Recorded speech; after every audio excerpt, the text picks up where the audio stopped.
Hi! In front of me is WIKO U Pulse, and today I would like to show you how you can connect it using Bluetooth.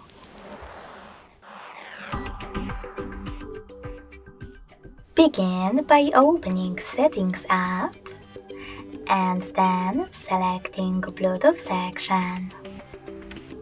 Now to activate it, click on this switcher at the top and wait for available devices to show.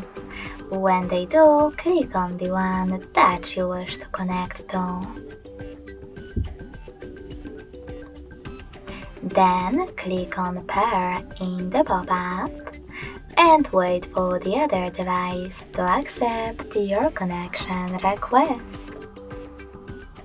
As you can see, my devices were successfully connected.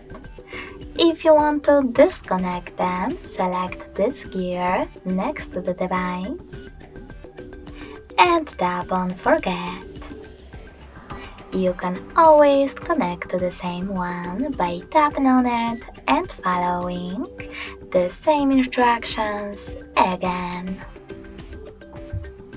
Thanks so much for watching. If you enjoyed this video, don't forget to leave a like, comment and subscribe. Bye!